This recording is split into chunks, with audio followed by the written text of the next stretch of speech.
Hello, I'm Greta Tita Chita Mayor. Thank you so much for subscribing this channel.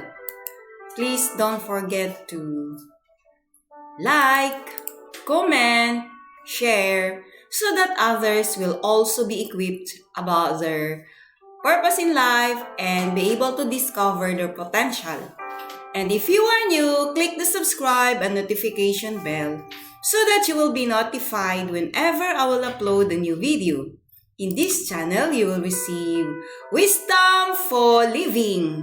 We are now on day 258, the curse of comparison. So most of the time, or lahat ng tao, ayaw natin kino-compare tayo sa iba dahil tayo ay unique. Unique tayo na nilikha ng ating Creator. So, ang text natin makikita sa 2 Corinthians chapter 10, verse 12. We do not dare to classify or compare ourselves with some who commend themselves when they measure themselves by themselves and compare themselves with themselves. They are not wise. So, ayan yung sabi sa ating text. So, hindi ko yung sinabi, pero yan ang sabi sa ating text. So, we do not dare to classify or compare ourselves with some. Ayan. So, dapat ay sukatin natin yung ating kakayahan sa magitan ng ating sarili. Ibig sabihin, kung na maganda yung ginawa mo ngayon, mas pagagandahin mo pa sa sunod yon. So, para ma-compare mo kung saan mas maganda, so dapat mas gagandahan mo, gagalingan mo, aayusin mo. Ayan. So, the Autobahn is a network of roads without speed restrictions that crisscross Germany and many other neighboring countries. One day, as we were traveling from a city in northern Germany to the south, my host asked if I would like to experience driving without a speed limitation. So, meron siya tinatawag na Autobahn, network of roads, na kung saan ay gusto mong maranasan. Nasabi niya rito, di ba, walang speed limit. Kasi karamihan ng mga speed limit. So, kailangan mong limitahan yung takbo mo. So, pag sinabing 50 or 60, ayan. So, dapat ganun lang kasi kapag hindi, mahuhuli ka. So, sa Germany, sabi niya rito, ay mayroon. Yun yung sabi ng ating author. At first, sabi niya, I was excited, thrilled, and anxious as I felt adrenaline rush through my entire body. The feeling of having the responsibility for power without externally imposed limits also brought other mixed emotions, including temporary confusion. So, usually and mostly, yun yung gusto ng isang tao, di ba? We are thrilled, excited. Oy, walang magre-restrict sa'yo, walang limitations. Pag gusto ka, freedom, ayan. Yun yung ating gusto na kung saan walang magkukontrol sa'yo, walang siyempre excited ka. So, yun yung kanyang naramdaman. All I had learned from past and concerning speed limits, fear of violation, and restrictions imposed by the law as I knew it began to wrestle with my newly found freedom. In a sense, the possibility of using maximum power was challenged by my learned knowledge of limitation. I was trapped by the conditioning of the past and handicapped by the fear of unlimited possibilities. So dahil nasanay ka, for example, kagaya niya, sabi niya nasanay ka of the past na kailangan mayroong speed limit, sumusunod ka kasi takot ka maka-violate, takot ka na mahuli, so may mga restriction na impose ng batas. So and now, he has the freedom. So kapag ganun, para mabigla ka, ano ba? Sasabukan ko ba o hindi? So you will be trapped with the conditioning of the past. So yun usually ang nararanasan natin pag may quick change o kaya ay biglang nagbago. So, yun yung ating hindi tayo na, mostly, hindi naman lahat, na you go immediately, but you think first. Karamihan because you are bounded by the past, yung lifestyle, yung nakasanayan.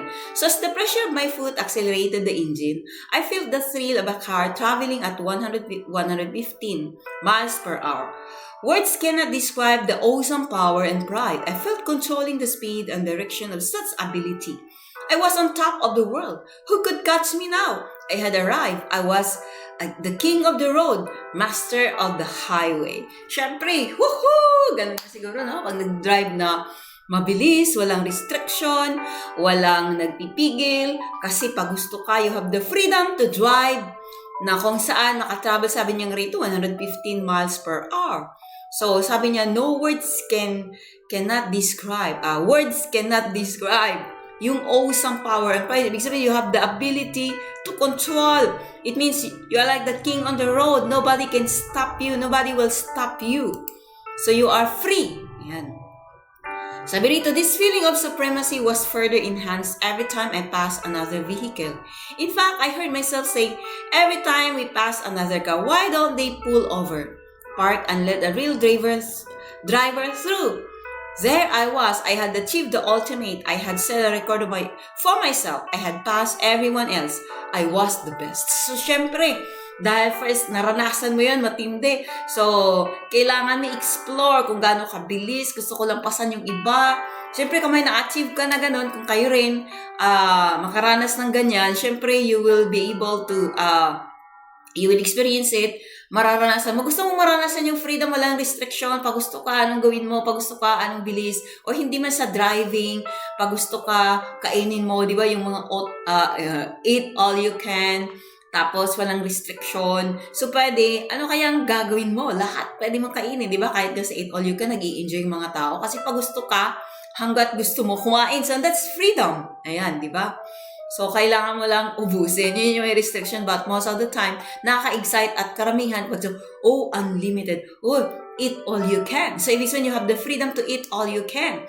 So, ibig sabihin, meron kang joy sa puso mo, excited ka. Ano kayang maramdaman mo? Ano kaya ang maranasan mo? So, we always go for the experience, kung anong maramdaman. Pero ang sarap ng feeling kapag malaya ka na ginagawa mo lahat na gusto mo. Ayan. So, yun yung karamihan sa atin. Suddenly, after approximately 20 minutes of driving, a Mercedes-Benz cruised past me at 150 miles per hour, seemingly coming out of nowhere. Instantly, I felt like I was standing still. My host turned to me and said with a chuckle, "So you see, you are not traveling as fast as you can, but only as fast as you will." So, ganun, no?